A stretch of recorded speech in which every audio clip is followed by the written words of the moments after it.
Assalamualaikum warahmatullahi wabarakatuh. Berjumpa kembali di channel Suara Mistis, channel yang membahas cerita-cerita misteri. Pada kesempatan kali ini saya akan membawakan cerita yang kemarin, yang berjudul Dendam Santet Istriku yang Digauli Adikku Sendiri Akibat Pelet Bulu Perindu. Nah, kira-kira seperti apakah kelanjutan ceritanya? Tidak usah lama-lama lagi, kita langsung masuk saja ke ceritanya. Ini dia Suara Mistis.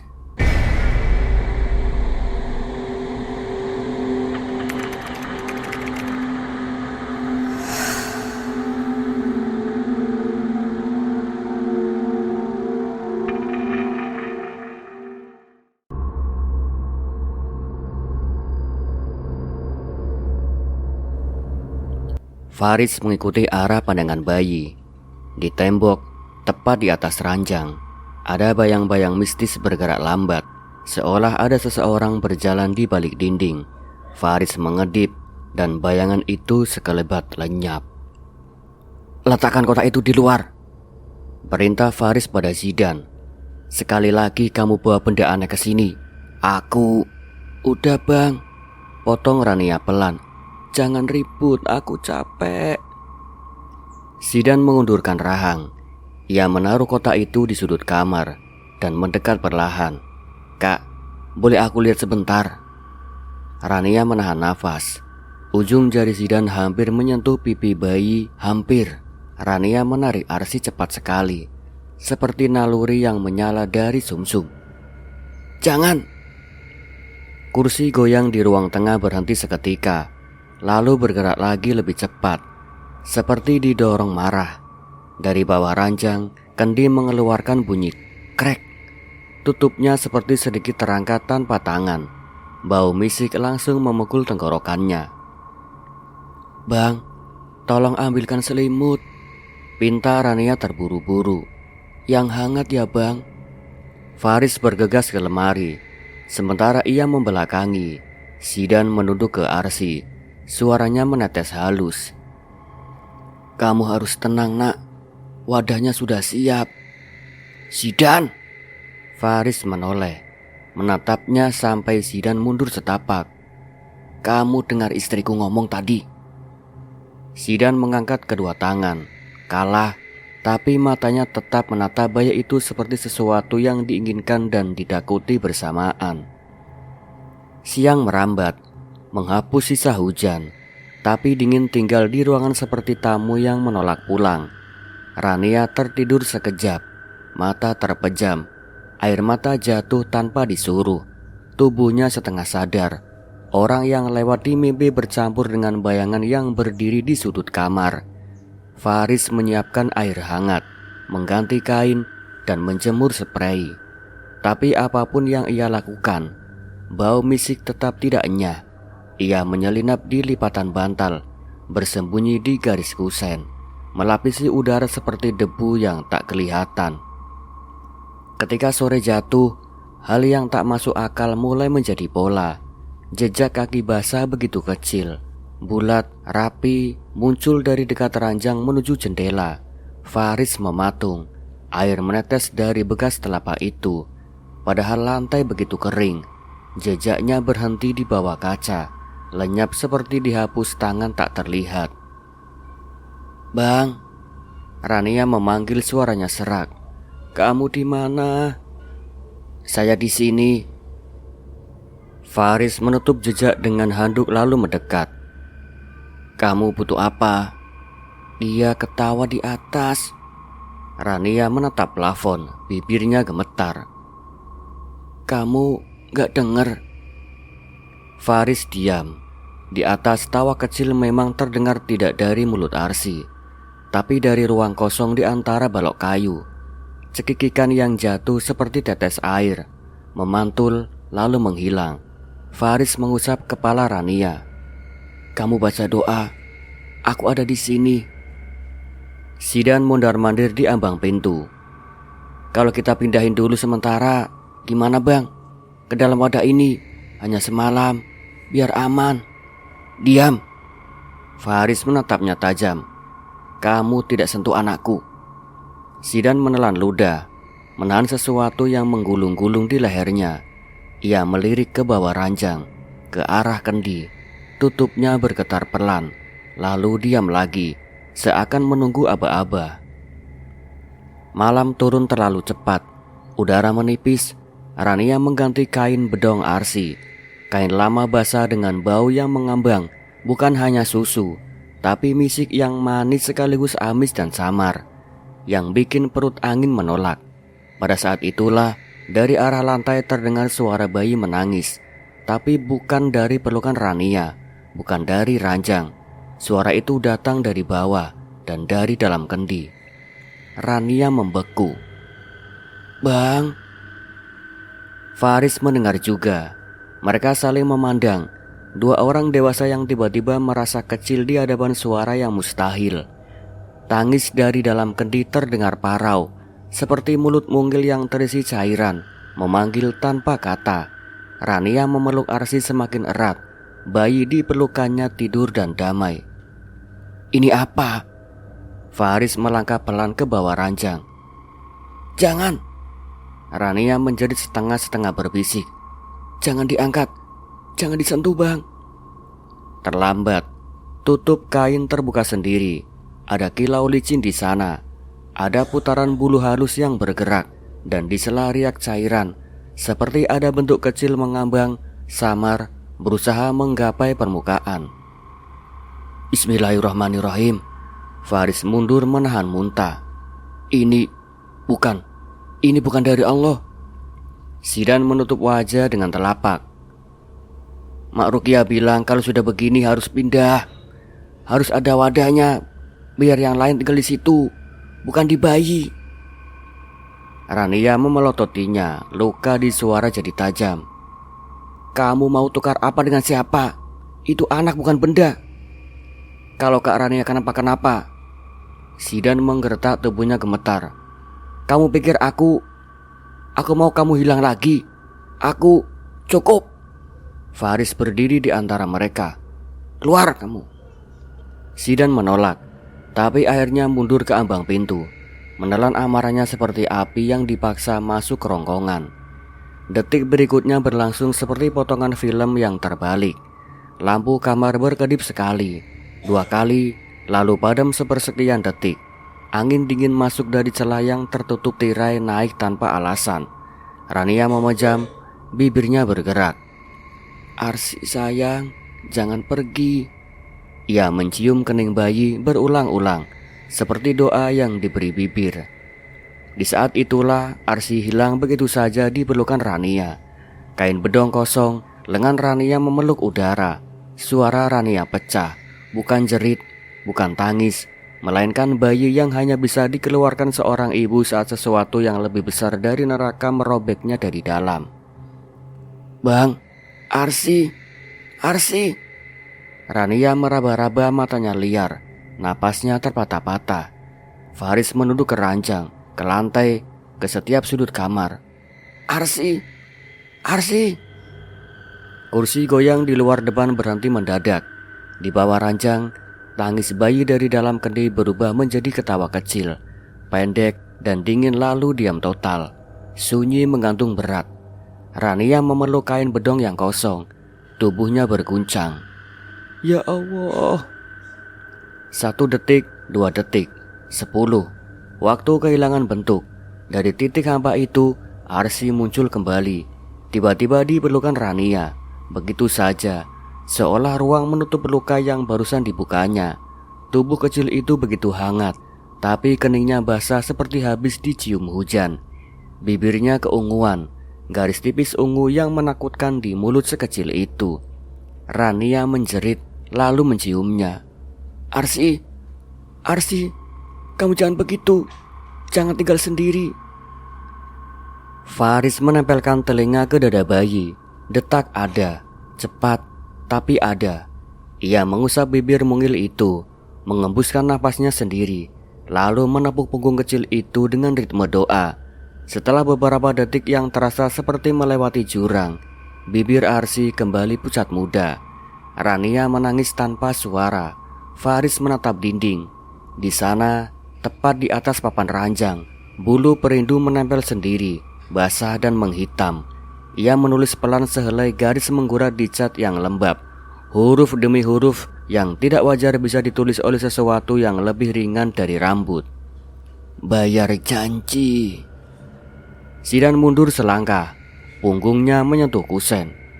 Astagfirullah, bisiknya. Wajahnya kosong, tapi di balik kekosongan itu sesuatu merayap panik yang ia sembunyikan, atau pengakuan yang ia tolak. Rania menatap tulisan itu, memeluk Arsy hingga nyaris menyakitkan. Tidak ada yang mengambilnya, katanya pelan, matanya basah tapi tajam. Kalian dengar, tidak ada yang mengambilnya. Di bawah ranjang, kendi menutup sendiri. Krek. Seperti mulut yang puas, lampu kamar menyala lagi. Tapi cahaya yang kembali bukanlah kelegaan, hanya terang yang memperjelas. Ada harga yang menunggu ditagih, dan waktu memilih rumah mereka sebagai tempat menagihnya. Malam diwalahar seperti mulut besar yang menelan suara. Air bendungan menghitam, datar, tapi dari jantungnya terdengar gemuruh rendah seperti sesuatu yang bernapas di bawah permukaan. Angin datang dari arah sawah, dingin menusuk sendi.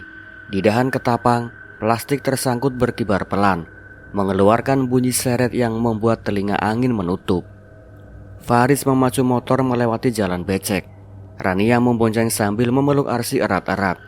Kain bedongnya menutupi kepala bayi. Di belakang mereka, lampu motor Ustadz Salman dan dua tetangga mengekor. Di depan sana, lampu senter kecil melompat-lompat. Zidan, ia berlari menoleh, lalu menghilang di tikungan menuju bibir bendungan. Zidan, pekik Faris. Tidak ada jawaban, hanya angin yang menepis kata itu jadi serpihan. Mereka berhenti beberapa meter dari air. Di sana berdiri kebu kecil beratap seng. Pintunya miring, catnya terkelupas. Di depan gubuk, Mak Rukiah menata kain putih pada 4 patok kayu yang ditancapkan pada tanah berlumpur. Kain-kain itu berkibar tanpa angin, lurus, tegang seperti tangan-tangan panjang yang ingin memeluk sesuatu yang datang. Taruh bayi di sini. Suara Mak Rukiah serak tapi jelas. Ia menunjuk wadah kayu kecil yang dilapisi kain. Hanya sementara. Biar yang menempel pindah, biar ibunya pulih. Rania menarik napas pendek. Tidak. Zidan melangkah maju, wajahnya tegang, rambutnya basah oleh keringat dingin. Kak, tolong, hanya sebentar, aku janji. Aku gak tahan lihat kamu hancur. Faris menahan Zidan dengan satu tangan. Mundur kamu. Aku gak akan ambil bang. Wadah cuma diam. Di sisi mereka Ustadz Salman menurunkan helm, menatap pemandangan itu lama, seperti mengukur jejak gaib yang tak nampak di tanah. Tutup lagi wadahnya mak, katanya. Ritual bukan ini caranya. Ini membuka pintu bukan menutup. Mata Mak Rukiah menyipit. Kau datang bawa doa, aku bawa obat. Rumah mereka perlu keduanya. Obatmu minta tumbal, balas Ustadz Samal tenang. Doa hanya minta hati. Dua tetangga berdiri di belakang, masing-masing memegang senter yang gemetar. Cahaya mereka menari gugup di permukaan air. Dalam cahaya itu, arus yang mestinya mengalir tenang justru berputar melawan arah, menyusun pusaran kecil yang hidup sendiri. Seolah ada telapak besar mengaduk dari bawah. Rania memeluk Arsy makin erat. Jangan dekat-dekat bang, bau misik. Ia mengendus udara dan seketika mual. Ada manis anjir yang menempel. Aroma yang selama berbulan-bulan tak mau pergi dari bantal, dari dinding, dan dari dalam tubuh. Mak Rukiah menengadah. Bibirnya berkomat kamit. Bukan doa yang Rania kenal. Suara itu terbalik, seperti kaset yang diputar mundur. Kata-kata itu memantul di air, memelan, lalu kembali lebih berat. Kain-kain pada patok berkibar makin tegang, seperti kulit yang menahan napas. Jangan dengarkan. bisik Ustadz Salman mendekat ke Rania. Pegang ini. Ia menyodorkan tasbih kayu kecil. Baca yang kamu bisa. Aku takut Ustadz. Suara Rania retak. Kalau aku diam mereka marah. Kalau aku bersuara mereka mendengar Ustadz. Allah lebih mendengar. Jawabnya singkat. Zidan melangkah ke Faris lagi. Nada suaranya pecah. Bang, lihat Kak Rania.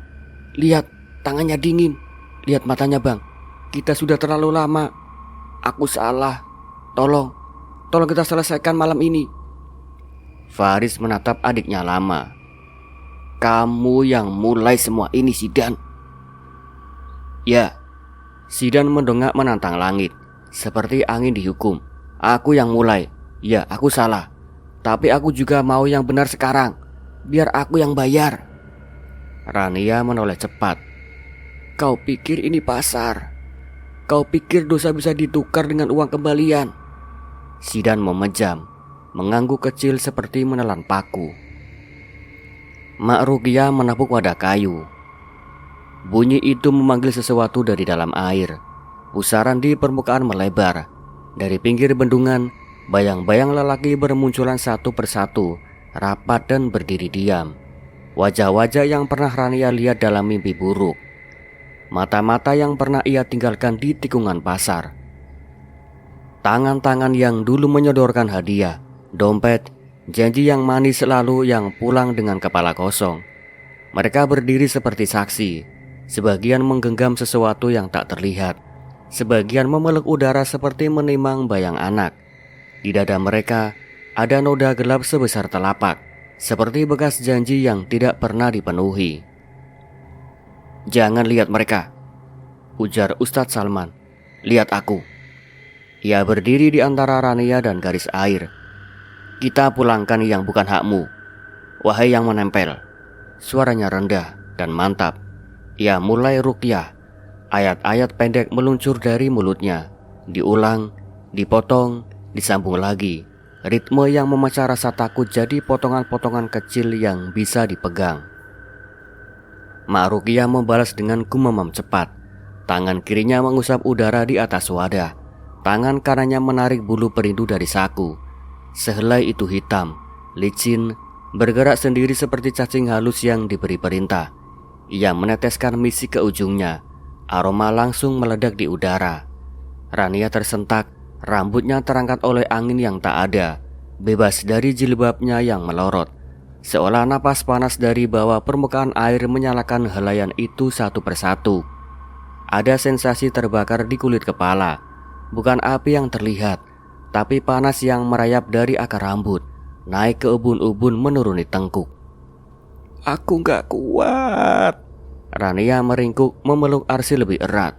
Ustadz, aku takut dia diambil. Aku takut Ustadz, aku takut.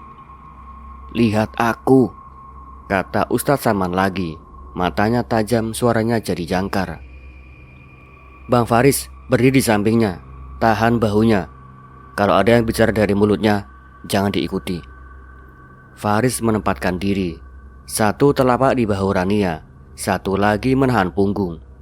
Iya Pak Ustadz, aku di sini. Zidan. Ustadz Salman menoleh.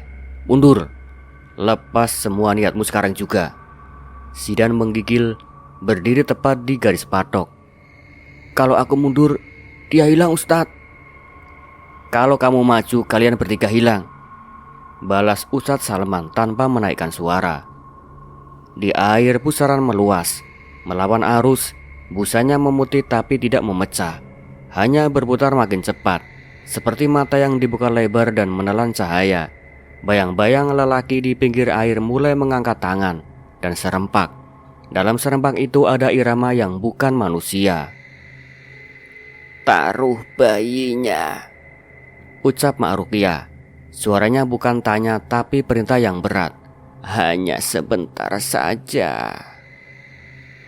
Rania justru memeluk Arsi lebih kuat sampai sendinya sendiri nyeri. Tidak. Mak Rukia tersenyum. Kau pikir ia milikmu? Sudah terlanjur kau sebut namanya di tempat yang salah. pada malam yang salah, di bawah ayam yang salah. Mereka semua mendengar.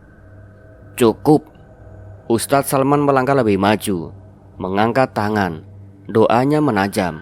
Suaranya menusuk masuk ke celah-celah bunyi air, menolak suara lain yang mencoba menyelinap. Zikirnya memukul permukaan bendungan seperti batu kecil berkali-kali hingga riak berubah ritme. Kulit Rania panas dingin.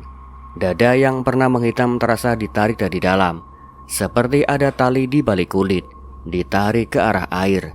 Ia menjerit, tapi suaranya bukan suaranya. Sebuah suara lain menyembul dari tenggorokan, liris, kayu lalu menggeliat jadi tawa pendek. Faris memeluknya lebih kuat. Ini Rania, kau tidak bicara, katanya ke udara. Zidan menutup telinga. Mak, hentikan, aku gak sanggup. Sekali mulai tak boleh mundur, gumam Mak Ruqyah. Terus mengusap bulu perindu di atas wadah.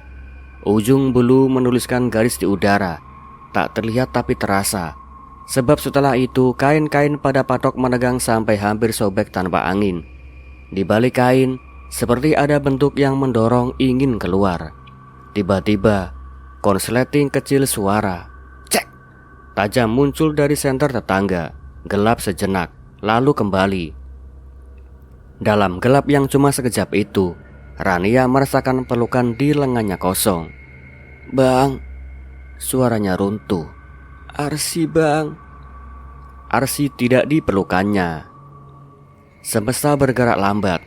Faris berbalik, matanya memburu, tangannya menyapu udara. Arsi, Arsi. Tangan Ustadz Salman terangkat lebih tinggi. Doanya tak terputus. Zidan menerobos lingkar kain. Di sini, teriaknya. Tapi suaranya hilang ditelan angin yang baru datang. Angin dingin yang membuat air mata beku setengah jalan. Arsi tampak sekilas seperti foto yang diayun di atas wadah kayu. Bukan diletakkan, muncul. Kain bedongnya jatuh sedikit. Bibirnya keunguan dalam kilat senter. Rania melompat ke depan dan mengulurkan kedua tangannya. Aku di sini, Nak. Ibu ada di sini. Pusaran di air melebar ke tepi, menyentuh lumpur. Kabut tipis naik dari permukaan. Mula-mula malu-malu, lalu tebal, mengembang, menelan lutut, pinggang, dan lengan. Rania merebut Arsi, ujung jarinya menyentuh ujung kain bedong. Dalam sentuhan itu ada kehidupan. Ada hangat, ada janji. Dan kabut itu memakan. Arsi melepas dari ujung jari setipis kulit bawang dan menghilang ke dalam putih yang terlalu dingin untuk disebut lembut. Tidak ada bayi jatuh, tidak ada cipratan, hanya diam mendadak yang mengosongkan dada, merenggut udara dari paru-paru orang yang masih hidup. Pekik Rania pecah, menembus puncak malam. Burung-burung yang tidur di pohon ketapang terbang serentak. Gemericik sayapnya meledak pendek lalu menghilang. Kursi goyang tak ada di sini, tapi bayang-bayang lelaki di pinggir air serempak menunduk, seperti menyambut. Pusaran memutar sekali lagi, sekali saja, lalu sunyi. Rania berlutut di lumpur, tangan terbuka, tatapan kosong pada kabut. Faris memeluknya dari belakang. Rahangnya mengembang menahan suara yang ingin menjadi binatang. Ustadz Salman tak menghentikan doanya. Zidan berdiri kaku. Kedua tangannya terjulur ke udara kosong, kehilangan arah sekaligus alasan. Di walahar, malam menutup mata. Di bawah dermaga sesuatu yang sejak dulu menunggu kenyang untuk sementara.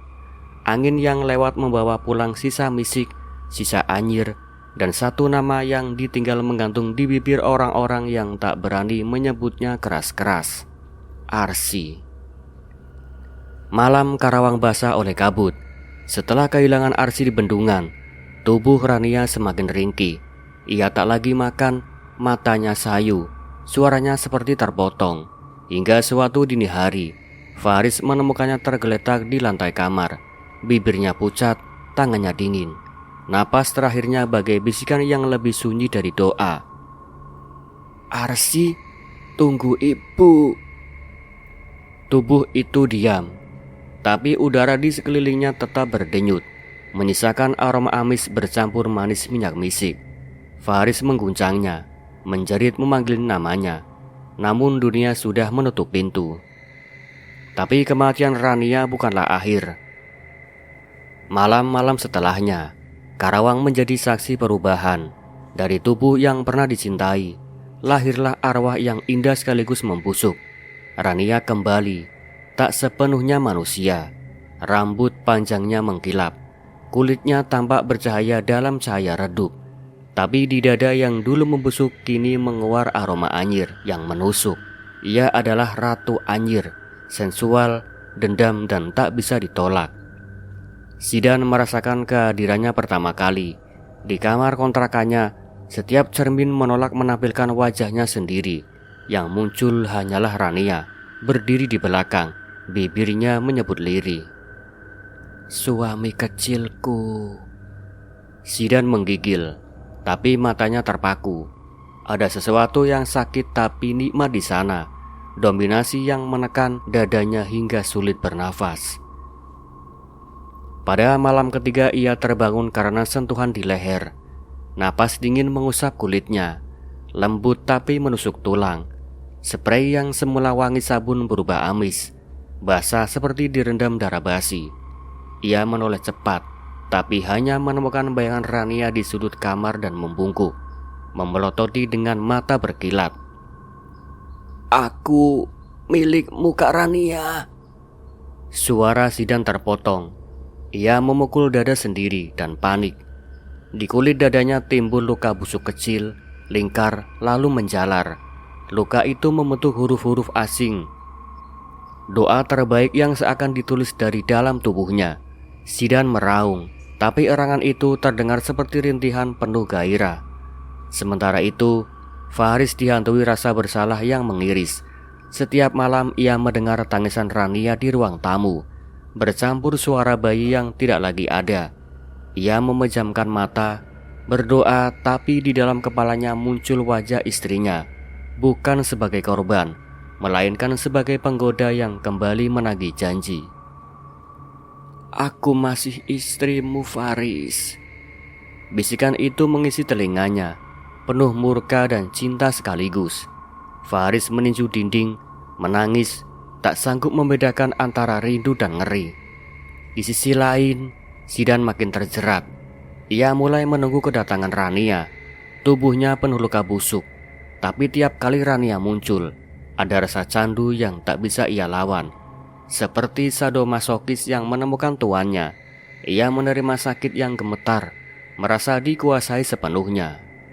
"Suami kecilku." Rania membelai pipinya, dingin, tapi Zidan merintih seperti dipeluk hangat. Suatu malam, warga melihat sesuatu berjalan di gang menuju rumah Faris. Siluet perempuan muda berambut panjang dan daster tipis basah. Di tangannya, ia membawa kain bedong arsi yang terendam air, meneteskan cairan amis ke jalan. Wajahnya separuh cantik separuh busuk, dan bibirnya tersenyum lirih. Rania berjalan pelan. Setiap langkahnya meninggalkan bau anjir yang membuat anjing-anjing desa meraung. Ia menuju rumah Faris, dan malam itu Karawang tahu dendam belum selesai. Langit Karawang retak oleh guru. Hujan mengguyur seperti cambuk. Di sebuah musola kecil di pinggir sawah, Faris duduk bersimpuh. Wajahnya pucat, janggutnya basah oleh air mata. Di hadapannya kendi tanah liat berisi bulu perindu bergetar di atas sajadah. Dari sela tutupnya asap putih kehitaman keluar, membawa jeritan ratusan suara laki-laki, perempuan, bayi. Semuanya bercampur jadi kor milik neraka. Faris memeluk kepalanya. "Ya Allah, ini semua salahku. Aku iri, aku abai, aku gengsi. Aku biarkan Rania sendirian. Aku biarkan adikku masuk ke rumahku.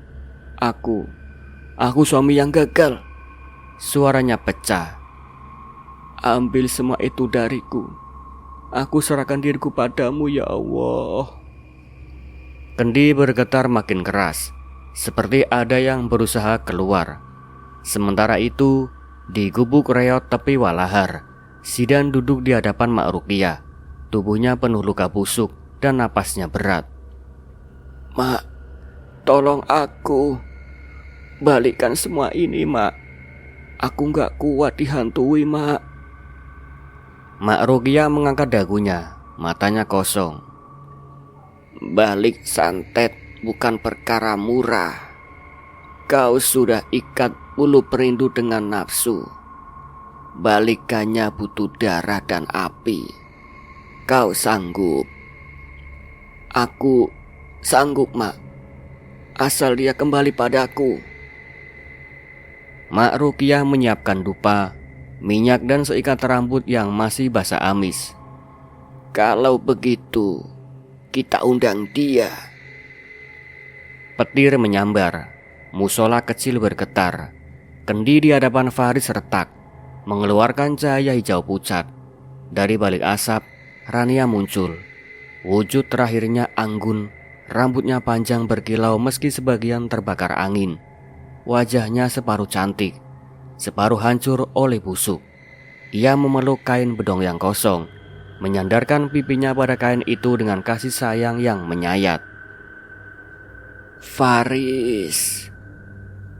Suaranya lirih, sekaligus bergema. Kau akhirnya menoleh padaku. Faris terisak. Aku terlambat, Nia. Aku yang biarkan rumah kita terbuka bagi iblis. Aku yang salah. Tidak, kita semua salah. Tapi cinta kita tetap ada.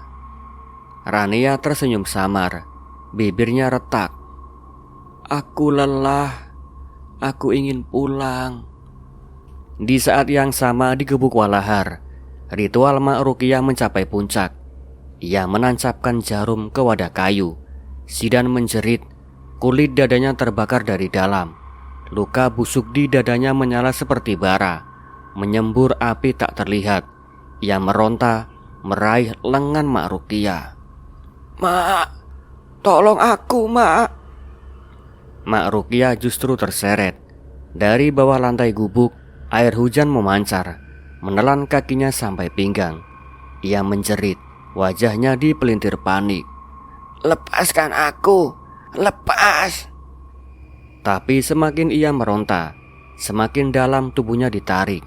Dalam sekejap, perempuan renta itu lenyap, hanya meninggalkan kain putih yang terapung di air. Zidan terbakar, kulitnya melepuh, cair, meleleh seperti lilin yang dipaksa padam. Ia merangkak menatap kosong ke depan. Kak Rania, bisiknya, lalu tubuhnya runtuh. Dagingnya mencair di lantai gubuk yang hancur.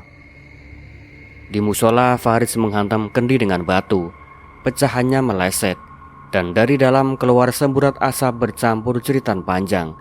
Listrik di sekeliling padam seketika. Rania menunduk, memeluk kain bedong lebih erat. Aku sudah cukup. Matanya menatap Faris untuk terakhir kalinya. Mata penuh kasih dan dendam yang perlahan padam. Jaga dirimu dan jangan lupakan namanya. Cahaya dari tubuhnya memudar. Angin terakhir menyapu misik dan anyir jadi samar. Rania lenyap, hanya bau samar di udara subuh. Faris terhuyung, tubuhnya selamat. Tapi di telinganya kadang terdengar tawa lembut Arsi, seolah bayi itu masih menunggu dipeluk. Ia tahu itu bukan duniawi, tapi ia tak bisa memutusnya. Bendungan Walahar kembali tenang. Sesekali warga melihat sosok perempuan muda duduk di tepi air. Rambutnya panjang, dasternya basah, wajahnya pusat indah. Ia menyanyikan sholawat lirih, menimbang sesuatu yang tak terlihat di lengannya. Angin yang lewat membawa bisikan tipis, lembut, tapi menancap di hati siapapun yang mendengar. Aku memaafkan, tapi lupa tak pernah ada.